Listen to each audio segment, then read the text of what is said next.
Final feast, last meals on death row. In the chilling corridors of death row, there exists a peculiar tradition, the last meal. Countries like the United States grant condemned prisoners a final say in their last meal. Some requests are simple, a taste of home, others are extravagant, a feast fit for a king. These meals are more than just sustenance. They offer a glimpse into the souls of these men and women. Join us as we explore 20 of the most unusual last meals requested by death row inmates. Victor Feger, a Florida man convicted of murder, requested a single green olive. Some speculate he hoped for a pit, aiming to plant it and find new life after death. Thomas Grasso, guilty of strangling a woman with Christmas lights, chose yogurt, bananas and cookies for his final meal. Texas death row inmate Thomas J. Grasso requested 24 steamed mussels, but his final meal arrived with only one open mussel. Disgusted, he refused to eat any of it. Chapter 4: A Taste of Freedom. Timothy McVeigh, responsible for the Oklahoma City bombing, requested mint chocolate chip ice cream, a simple pleasure before facing his fate. Chapter 5. A Final Smoke. Convicted murderer John Wayne Lee's last request wasn't food, but a pack of cigarettes. His request was granted before his execution in Utah. Chapter 6. The Unrepentant Glutton. Ronnie Lee Gardner, facing a firing squad, requested a lavish feast, lobster, steak, apple pie, all consumed during his final 48 hours. Chapter 7. The Weight of Regret. Convicted murderer Angel Neves Diaz requested a last meal but refused to eat it, perhaps reflecting remorse or the inability to stomach food in his final moments. Chapter 8. A Mother's Touch. Awaiting execution for killing a police officer, Robert Alton Harris requested jelly beans, perhaps a reminder of simpler times or a childhood treat.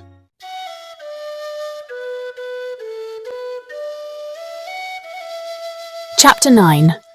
A Final Toast. John Allen Muhammad, the infamous DC sniper, requested cake and tea for his final meal, a somber choice for a man who terrorized a nation.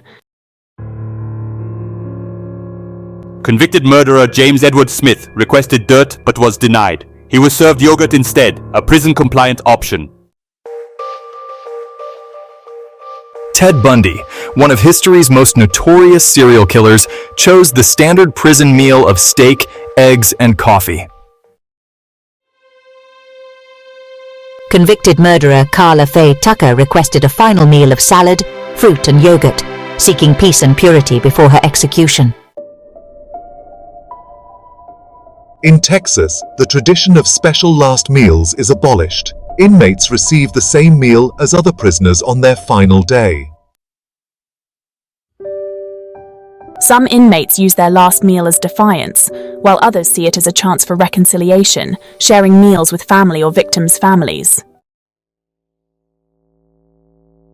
Last meals raise ethical questions about punishment and, if granting them, diminishes the severity of the crimes committed. The custom of last meals is not unique to the United States. Countries worldwide that practice capital punishment have their own unique traditions and protocols surrounding final meals. Psychologists believe food holds deep emotional connections. Last meal requests offer insights into an inmate's state of mind, regrets and desires. For inmates facing their final hours, choosing their last meal provides a sense of control and dignity. Last meals invite us to confront the complexities of capital punishment, the humanity of the condemned, and the meaning of justice. If you were granted a final meal, what would you choose and what would it reveal about you?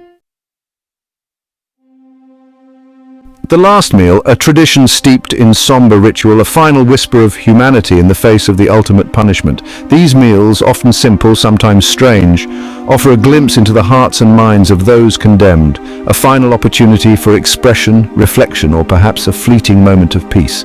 We've encountered a spectrum of emotions: remorse, defiance, acceptance, and even humor.